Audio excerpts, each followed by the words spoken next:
finally good to see you in person, and aside from emailing back and forth, but I'm very, very happy to have you here today, and I can say that on behalf of each and every one of our students in this class today and our teacher, Mrs. Haig. And thank you for joining us in our first edition of Speak with Experts speaker series. It's going to be very exciting today, and I can tell you that since the minute our class learned about this prospective opportunity of you joining us, we were looking forward to this, and we are very, very excited. So if I can, real quick, I just wanted to give a brief introduction of who Harmeet is. So as most of our students know, Harmeet works for CNN as a producer for CNN's Trends and Culture team. Harmeet, you should know that our class loves watching CNN 10 every day, and we are CNN's most ardent fans. Harmeet is also prominently known for being one of the writers on CNN's morning newsletter, CNN's 5 Things. Additionally, she has written articles about race and identity. She started her career in television production. She's a graduate of Emory University, where she studied international affairs and journalism. And she's originally from Kentucky, and she now resides in NYC. So with that introduction, Harmeet, I would love for you to introduce yourself to the group here and tell us a bit about yourself, both professionally and personally. Yeah, well, first off, thank you all so much for having me. I'm so honored, and thank you for that introduction, Harbani. I'm Harmeet Kaur. Like Harbani said, I'm a writer for CNN's Trends and Culture desk. So I write stories for for CNN.com and all of our various platforms. My team is part of the national desk, so we sort of cover domestic stories that are pending and that are around conversations that people are having. And I live in New York City. I am based in Brooklyn and currently working from home because of this pandemic. Yeah, so yes, we are all in the same boat. This is actually our virtual class because we're not able to meet in person right now. So today I just want to let everyone know, so the first half I'm going to allow for Harmeet to really introduce herself to us and tell us a bit about her profession. And then the second half, Harmeet, will be in a Q&A. So students will directly be able to interact with you and participate. Okay, so first things first, we had a really broad question for you, but so many of the students in our class are first, second year, and third year students, and they really aspire to be in the field of journalism or, in all of their respective fields. So we know that you studied international affairs and journalism at Emory. We wanted to know a little bit more about your educational background, your career aspirations. Yeah, so I went to college at Emory University in Atlanta. I majored in international affairs and journalism. I, took a lot of different kinds of classes in college. That's what I liked a lot about the international studies degree. It allowed me to take courses in history and political science, sociology, language courses. So that was a big part of my education. I was also a journalism major, which unfortunately no longer exists at Emory. They've phased out that major. But the cool thing about that major was that, it was a small program, but had really excellent faculty, and we got some really great instruction. And the way that it was structured, it also required us to major in a different subject, which I think is so important for journalists, right? I mean, not only do you need the technical skills of being able to write a story and having a really strong grasp of journalism ethics, but it also helps you have some expertise in subject area. So, right, absolutely. Yeah, that's my college. Yes, absolutely. And no, we love hearing that. A lot of our students are, as soon as you come to high school, it's time for a lot of us to think about what we want to do after high school and that next chapter of our life. So that was all great to know. Following that question, I wanted to know, so after you got your graduate degree from Emory University, how did you establish yourself in the workplace, in the workforce, and really come closer to what you wanted to do? Yeah, so, I guess to start, I had interned a few times during college with CNN. So that really helped me make connections into getting my first job out of college, which was a news assistant for CNN. That is an entry-level program that the company has. It's on the TV production side typically, so what I was really doing was, operating the teleprompter in the control rooms during our TV shows, putting microphones on anchors, giving them scripts. So, not super glamorous work, but, it was the first job out of college. The cool thing about that job was they gave you a lot of unstructured free time. So what I really did was I knew that I wanted to write stories. I knew that I was interested in reporting, especially for CNN.com. So honestly, I just go to the newsroom and, talk to editors, just like go up and introduce myself, ask what they do, asked to shadow them. It was super out of my comfort zone. I consider myself kind of an introvert, so felt a little weird just going up to strangers and saying, "Hey," it's such a, but it really helped me make connections. I would ask to meet with people, ask for experience, and they just in turn would introduce me to other people. And eventually, I started shadowing for the digital programming team at CNN, which manages our home pages. We choose what stories lead the site. We choose, which stories are featured prominently, headlines, and just help with content distribution. So, establishing myself at CNN, I just, got out there, made connections, made my interests known, and, people are busy, but the persistence and just to shadowing people, learning from their experiences, and doing that. Yeah, no, that's wonderful. And I think a lot of us often think, people in journalism, you have to be, you're on the forefront of covering a lot of stuff always, you're interviewing people and all of that. So one of the questions I had personally was, is it necessary that you have to be an extrovert, outgoing, or, some people are introverts, but they're still in the field of journalism, like you said. So how would you say you navigated yourself towards coming closer to what you wanted to do, even being yourself? Yeah, no, I think, everyone has different strengths. So you totally don't have to be an extrovert to succeed in journalism. I think part of what's so important in journalism is having empathy for your subjects and, really being able to understand what they're going through and where they're coming from. And so, for me, a lot of my job is talking to people one-on-one, doing those kinds of interviews. And so I feel like in those kind of settings, I find myself more comfortable. It's easier to have more meaningful conversations. So it's just about relying on your strengths. I think being able to relate to people, being able to make them feel comfortable is so key in journalism. And I think if you're an introvert, those kinds of qualities really help.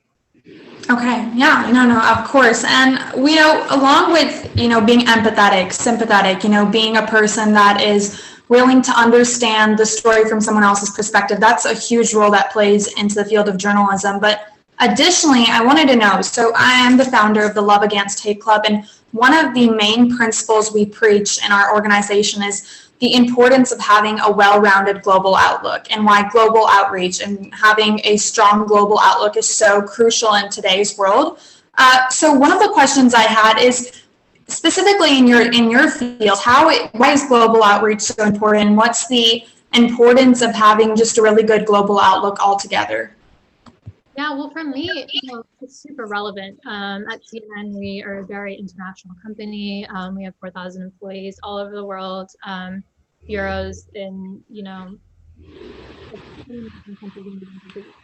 and a big part of what we do is breaking news. So that's responding to events that are happening anywhere. It could be the US, it could be, just last week in Myanmar, and there's just so having that kind of knowledge and perspective. I think a lot of times a lot of us get caught up in our little filter bubbles, and it can be hard to sort of see what's going on outside of our own communities. So having knowledge and awareness about global affairs in journalism really helps, because you need to know a little bit about everything. And then, I think, again, I keep coming back to the empathy aspect, but just being able to relate to people who much far away from me, I think.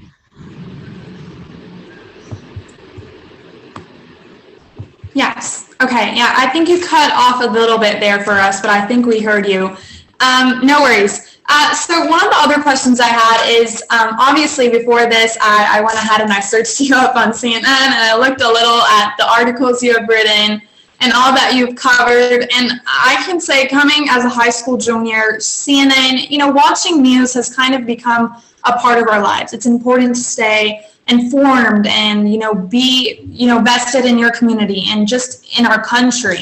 And I know you've written articles like how South Asians in this country, they say the caste has proved hard to escape. You've written articles about Representative Cori Bush and how Ferguson protests really inspired her to be the first Black woman to represent Missouri in Congress. You've talking about Deputy Sandeep Dhaliwal, who was the first observant man of the Sikh faith to be serving as the sheriff's deputy in Harris County of Houston. And you've just written a lot about, the cultural representation of our country. You have a keenness for writing on people of color, minorities. And I wanted to know, how did you develop that passion for covering stories like this in the news cycle, and what inspires you on a daily basis to, cover stuff like this? Yeah, part of it is just personal, right? I am a South Asian woman. I grew up in a very small town in Kentucky that is mostly white. So I feel like I've had my own experience of race and identity in this country. Other people have had, their own experiences, but I feel like I really lean on that when it comes to figuring out what's important to me. I think my own piece was important when I was coming up, but just ever since I've gone to college and just out in the workforce, I people who oftentimes feel like, their stories haven't really been represented in mainstream media. So one thing I really love about my job is that I have been given the opportunity to write some stories about people who don't always see themselves on CNN.com. And just come with, me stories that I think that we should be covering that aren't. Unfortunately, I've built up trust with my editors that, allow me to pursue them. And also, I am really fortunate to work on a diverse team at CNN. So I think all of us have a, strong interest in making sure that we are really representing all of America, because for a long time, I think in news, people felt like concerns and voices and stories weren't. Right. No, absolutely. And following on that question, I want to know, and this comes from one Sikh woman to another Sikh woman, because I know that you are of the Sikh faith, is that why would you say, how would you say that, especially being a minority in this country, how has that really contributed to your aspirations? Or how have you, even being a minority, a person of color, how have you been able to, work for an organization like CNN? It's, quite remarkable. So if you could just, talk a little bit more about that. Yeah, it's hard if you haven't seen people who look like you really in news, being journalists. I think it's changing a lot now. I think the landscape has really shifted. And like I said, I work on a very diverse team, have had bosses of color, and I've been very grateful for that. But yeah, it is tough. It can feel like sometimes you're in spaces where you don't belong. But I just always had like a really strong storytelling. And I just, the stories I wanted to tell that I felt like weren't. And so that was a large part of me wanting to be in that book. And just bring being of the same faith, I think to report on the ground in Houston on the death of Deputy Sandeep Dhaliwal, who, like you said, was the first turban Sikh to serve as deputy. And it was just really the responses I got from the Sikh community.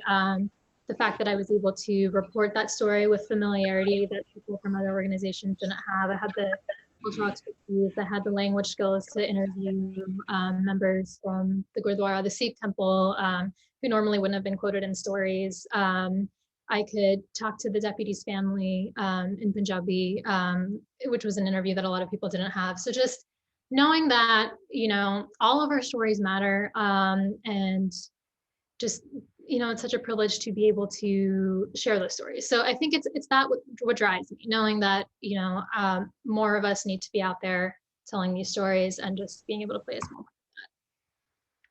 Yes, no, that is wonderful, and I can tell that that has been something that's really inspired you and pushed you forward. At this time, I see that we have a lot of questions in the chat that I would love to touch on, because our students over here truly, have been waiting for this moment. So I want to go ahead and touch on those questions. Mrs. Hake, I wanted to know, should we allow our students to just pitch in and go ahead and start asking questions using the raise hand icon feature? I think that would be a great idea. Some of you guys have put some really fantastic questions in the chat. I actually have a few too that I am dying to ask you, but I'll let them go first.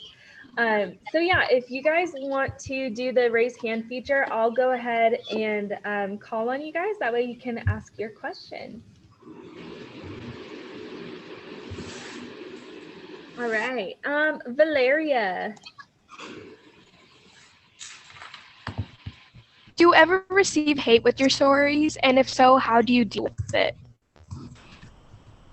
That's a great question. I do sometimes receive hate for stories. I think when you're at an organization as large as CNN, it's inevitable. And, I think with the political landscape in our country over the last few years, I think CNN has certainly been caught in the middle of some of that. So sometimes it's hate that is unwarranted, just people who have some sort of feelings or opinions about us as an organization. But to be honest, some of it comes as just being a woman of color on the internet. I think so many of my female colleagues in journalism could tell you that as women, we face more of that from people. It can be tough sometimes. I have learned to not let it really get to me. Certainly if someone has, a good faith criticism about one of our stories, we're so open to talking about that. But in terms of the hate, I try not to let it get to me, and just know that, so many people are reading this story. People are going to have all kinds of different reactions about it. I get a lot of good messages too, which is always nice. But dealing with it, it's just, I'll talk things out with friends or family members, share any sort of concerns I have about that. But yeah, it's really about developing a thick skin. I think in journalism, you really need that. Not everyone is going to like all the stories that you do. So you have to sort of trust in your work, trust that you did the story justice, be willing to engage with good faith criticisms, and then tune out the rest. All right, great question. Thank you. How about Brianne? My question was if you had any expert tips in writing, how do you make your work stand out from others? How do I make my work stand out from others? Is the question. That's a good question. I think it's hard at CNN. We publish so many stories a day. It can be hard for some of that to get lost. It's definitely a craft. Writing is a craft. It's honed over time. So, I'm still not perfect. I feel like I've come a long way since I started my career. It's just something you get better at by doing. I read other good writers. I read other publications. And in terms of, helping my own work stand out, I, really try to write in a way that's clear, in a way that makes sense, that people can understand. And then, so this is one thing I'll get into, it's a little technical, but one of my jobs before being a reporter was a producer on the digital programming team, which meant that I had to often write headlines for other people's stories to sort of help them stand out and help them get noticed, and help them be more accessible to people. So that skill, being able to write headlines that resonate with audiences, that engage them and interest them, is something that I do think has helped some of my work stand out. Awesome. I love that. And I'm just going to touch on the fact, I love that you said that writing is a craft. It doesn't just happen overnight. Like, this is a professional, guys, and she does drafts. Yeah. Revisions, imagine that. So yeah, don't ever be ashamed of like going back and editing your work. It takes time. It's a craft. I love that. All right. Jeremiah, go ahead and ask your question next.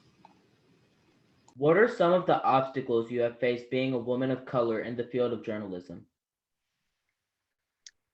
That's a really great question. You know, obstacles wise, I think it can be hard to get noticed. You know, I think we, people of color, I think we don't often have the same networks. We don't often have the same connections or, you know, skills that other people might have had with their educations or their backgrounds or where they grew up. So I feel like I've had to do a lot of learning on the job, lean on the connections I do have. And then in terms of, you know, in terms of stories, I think sometimes it's hard to get buy-in. Like I said, I do have supportive editors now, but you know, I've run into cases where, you know, being a woman of color, you pitch an idea and maybe someone else in the room doesn't quite get it or see why it's important. So those kinds of things can be really frustrating. You know, I think it's about advocating for yourself, developing, you know, peer relationships and networks of support for you who can sort of help lift you up and help talk you through problems that you're having really has helped for me. And yeah, just showing up every day and trying to do my best.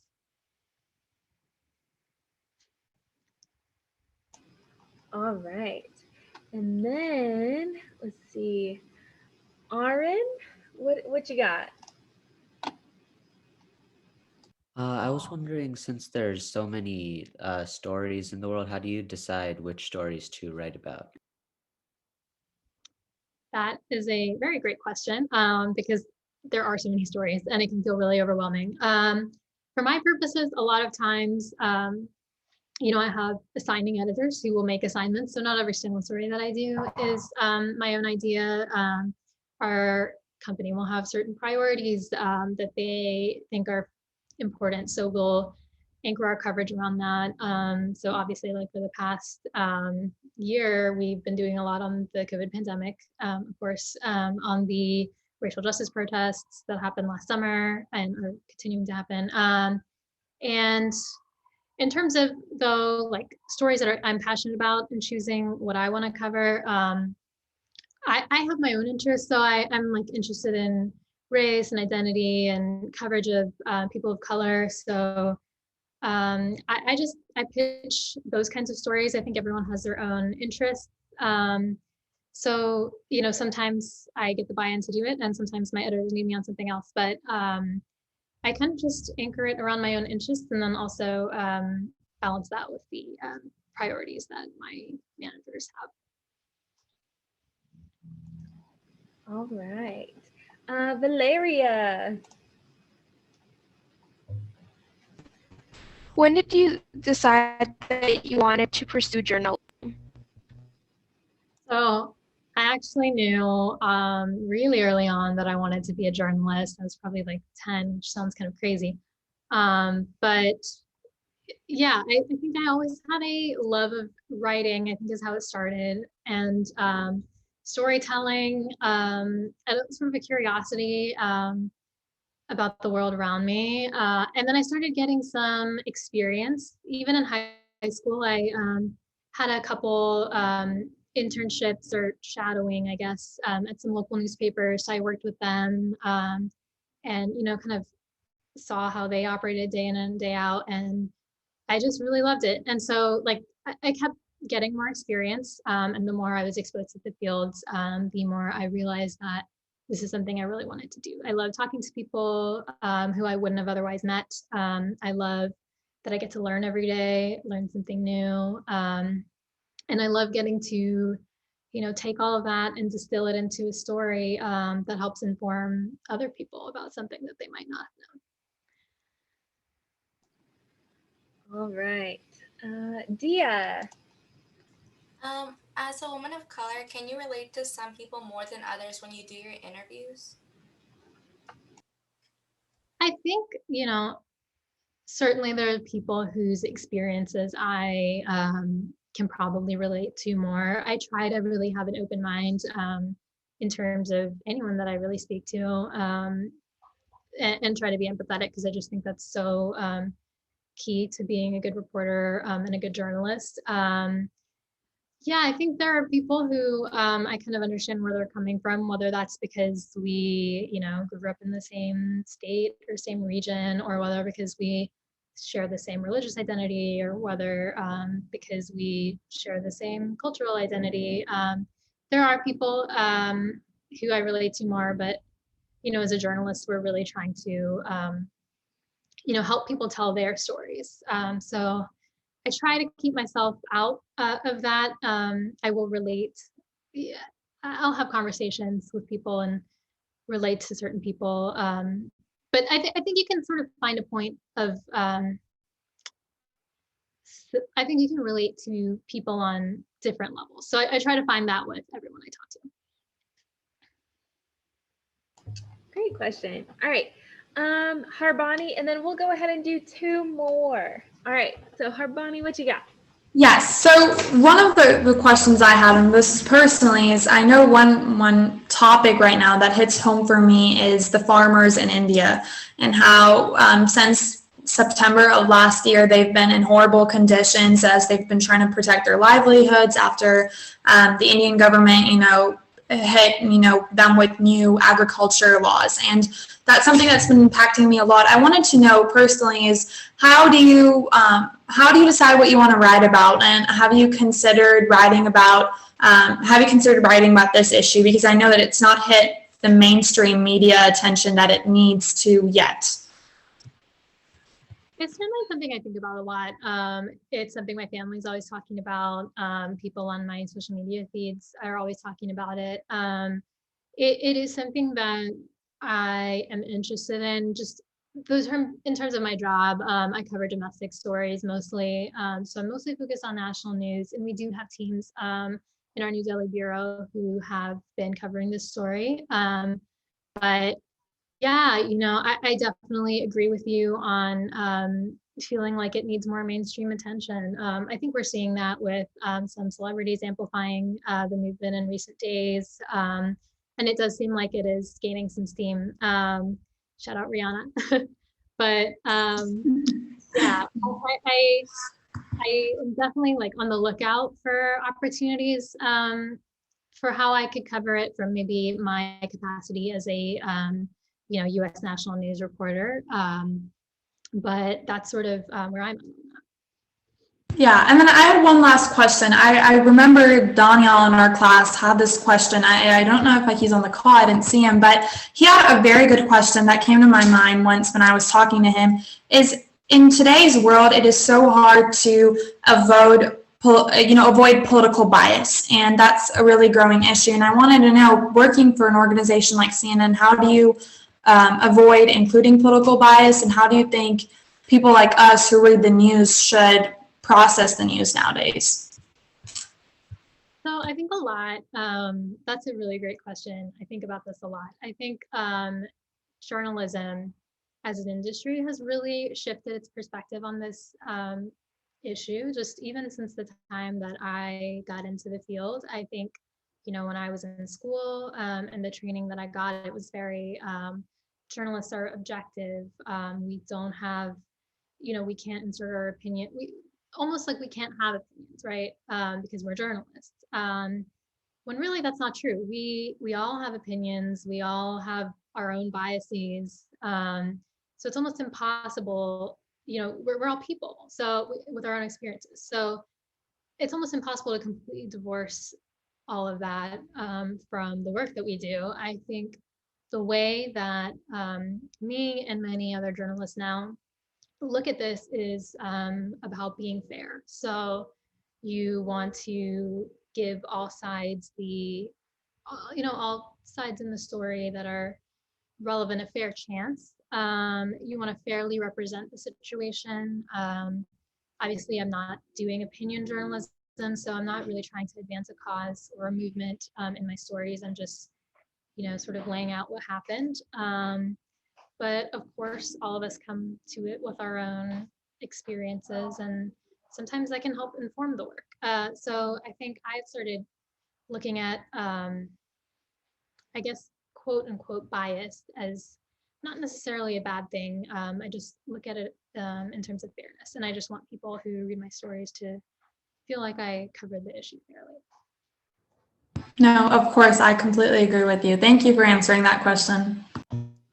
Yeah, that was a great question, Harbani. I always try to stress to them, I'm like, hey, look at multiple sources, try to find the most credible ones, really make sure you're not just going with the first one you see, especially if it's on Facebook. But all right, Caitlin.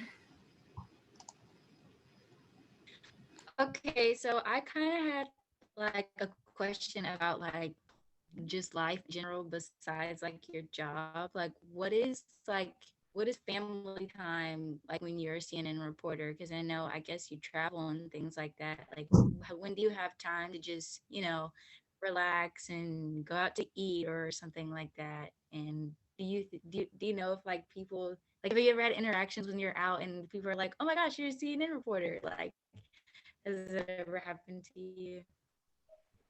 I love that you asked that because work-life balance, it's so important, right? So, for my job, I actually don't have to travel too much. I am a reporter for CNN.com, and the way that our desks are structured, a lot of most of my stories, I'm just, either calling people on the phone or we're doing Zoom interviews, and so that's how I'm talking to people. We also have, field producers at our organization who are out in the field and who are traveling. And since we're such a large organization, we share a lot of reporting in that way. So that means I don't always have to be out in the field or traveling. So in terms of what family time looks like, I try to keep a balance. I try not to be too much of a workaholic. I think, how do I do it? So I think it's about working when you need to get something done, and then really stepping away when you are going to step away. So I think it can be like easy to keep checking email or keep checking or Slack, but I try not to do that when I'm out. I work a pretty like normal 9 to 5 job, so I'm lucky in that respect. Sometimes I do have to work late, but usually I can turn off and in non-pandemic times go out to eat and watch movies or see friends. But I think it's really important because we need to be our freshest selves at work, and you can't do that if you don't have a fulfilling personal life. Your work suffers as a result. So it's definitely something I'm cognizant of, and my managers are cognizant of, and try to encourage. All right. No, I agree that work and life balance is so important. All right. Our last question from you guys, at least, then I call dibs. Omar, go ahead and ask your question for us. Okay, so I really have enjoyed you being here today. Thank you so much, Harbani, for bringing her on, and thank you so much for agreeing to be on here today. It's a pleasure to have you on. So for someone who wants to go into marketing, what valuable lessons can you share that could maybe apply across multiple fields, like not only just being a reporter, but yeah. Valuable lessons. I think for anyone, who's a young person entering the workforce, I would encourage you all to, just soak up everything you can, get as much experience as you can, be open to new experiences, and talk to people who are doing what you think you want to do. You know, some people are generous with their time and will be happy to hop on a phone call with you to tell you about what it's like to work in their field. Learn as much as you can. A big thing that was really critical for me in getting my first job was all the internship experience that I had. So, you know, really getting to kind of try out jobs before you have them can really be helpful in helping you decide what you actually like doing, what you don't like doing. So yeah, I would be open and be curious and seek out other people who are, you know, are in a path, are on a path that you think you could see yourself on. All right. Okay. So my two questions could possibly go hand in hand. So we'll see. But my first question is, who are some of the most famous or influential people that you have met? Ooh. Or interviewed, I guess. You know, the one that really comes to mind is that earlier this year, last year, sorry, I had the privilege of being able to interview Martin Luther King III, who is MLK's son, when they were, you know, recreating the March on Washington, you know, at the height of the racial justice protests. And honestly, I was like really kind of starstruck and awed, just because, you know, sometimes we think of the civil rights movement as something that happened like so long ago, but so many of those people who are part of that fight are still around today and still fighting that fight. So that, for me personally, felt really cool to be able to talk to him. Yeah, I think that's what my answer would be on that one. Wow, that's so cool. And then my other question was, what is your most memorable story that you've covered? Most memorable story I covered was definitely, it was a sad one, the death of Deputy Sandeep Dhaliwal, a sheriff's deputy for Harris County. That was my first on the road experience, field experience. Because like I said, normally I'm filing most of my stories from my desk and calling people on the phone. So I was actually flown out to Houston to cover that.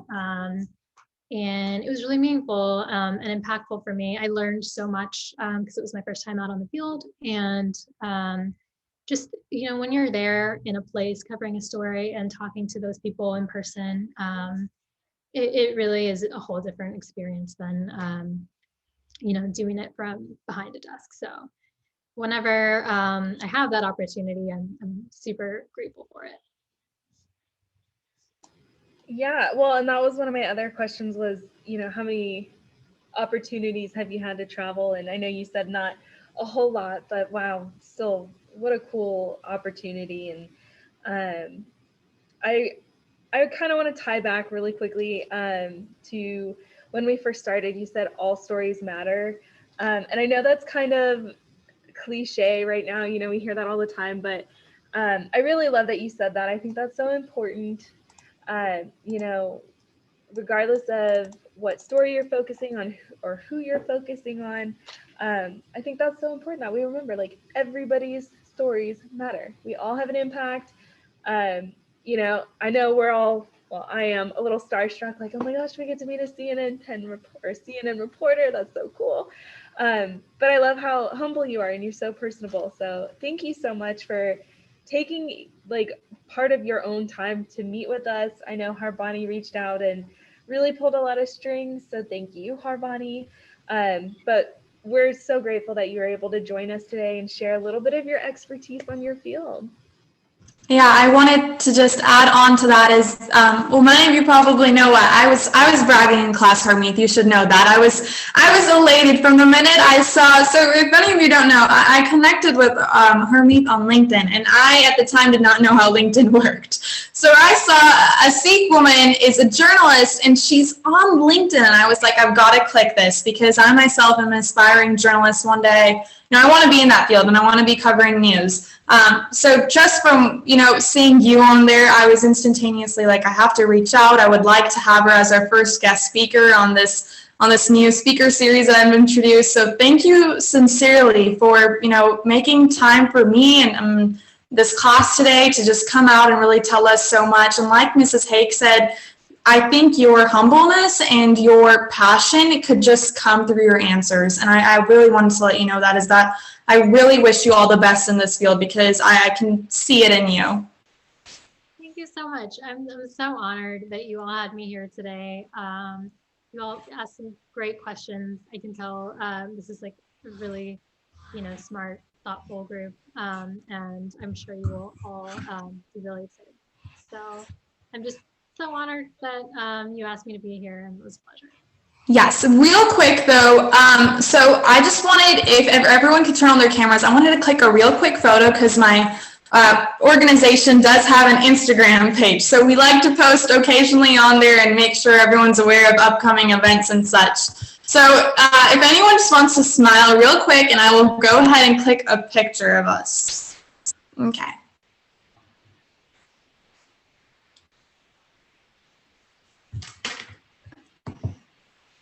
Okay, I got it. Thank you, everyone. And then, Harmeet, do you have an account that you, you know, social media platform that you prefer professionally? We could tag you in that post. Yeah, I guess Twitter is probably the main one that I use. But if you want to put it on Instagram, I can send you that in an email or something. Okay, no worries. That would be great. Well, thank you again for coming here today. And I think this will be a memorable experience for us that we had an opportunity to talk with you today. So thank you once again.